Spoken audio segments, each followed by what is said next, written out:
Welcome to Touch Technology Review. Today, I'm pleased to confirm that Canon just announced the imminent release of a Canon EOS R5. This has been speculated upon over the past few weeks. There's been plenty of rumors around, and now it has been confirmed that we are seeing this new model that will appear in 2020. Full details will be released during the CP Plus photo show in Tokyo on the 27th of February. So at the moment, all we get is an official announcement by Canon listing just some of the brand new features and not in full detail. But nonetheless, I want to go through what they have confirmed, and we'll have a talk about what's likely to eventuate in the final product. Now, the biggest feature announcement that has been confirmed is video recording in 8K. Now, this was subject to much scrutiny over the past few weeks, whether we'd actually end up getting a full 8K recording mode, and it looks like they have confirmed that, but we don't know the frame rate, the codec, and the bit rate at this stage. So it's likely that we're going to see 8K at 30 frames per second, probably no faster than that. It's also possible there may be some crop in 8K, but having said that, if they're able to produce 8K on the brand new sensor with the new processor that they'll have to use to accommodate 8K recording, then it's likely that the 4K recording mode will be updated, and they might be able to get rid of the infamous crop factor when shooting in 4K, which would be really nice to see in this latest release. In terms of the megapixels, that hasn't been confirmed yet, but it's very likely to be in the range of 33 to 45 megapixels at this stage. The frame rate for action photography has been increased up to 12 frames per second mechanical and 20 frames per second electronic.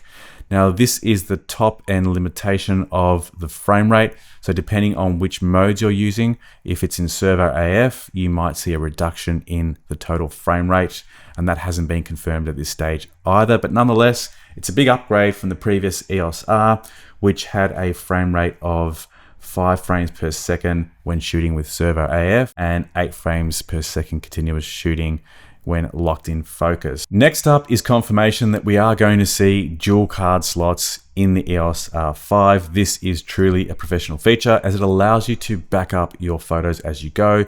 You can shoot simultaneously to 2 cards. This is really important for wedding photographers, sports photographers, or anyone covering an event.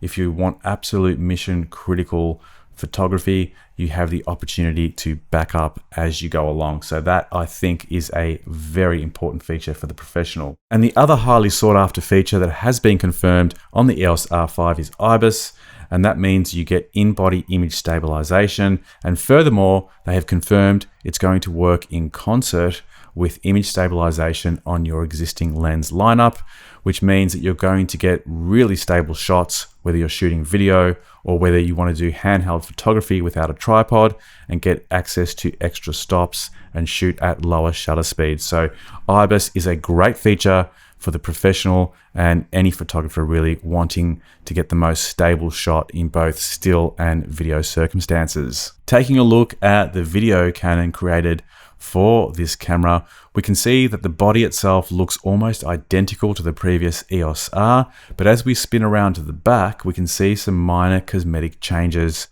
to the ergonomics, and one of them is the removal of the touch bar. This was one of the things that was speculated that I actually thought wouldn't come true. I felt that they'd invested so much into creating this innovative way of interacting with the camera that it would be too early to get rid of it, but they have actually replaced it with a joystick type controller in the same position as the touch bar on the back of the camera. So that has been confirmed just by taking a look at this product video release.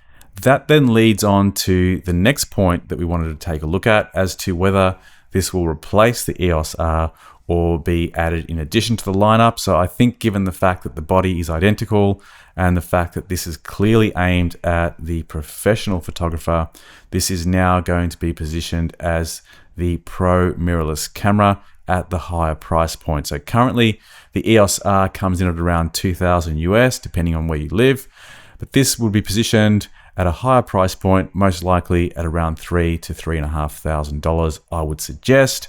But again, none of this has been confirmed at this stage. We'll have to wait till the 27th of February to find out the actual price point for this camera. Canon also announced that they'll be working on a total of 9 brand new RF lenses in 2020, one of which is the RF 100 to 500, which will have a range of f4 to 5.7. It's an LIS USM lens, and that's going to be ideal for those shooting sports and action photography. In addition, we're going to see a 1.4 and 2 times telephoto extender added to the lineup.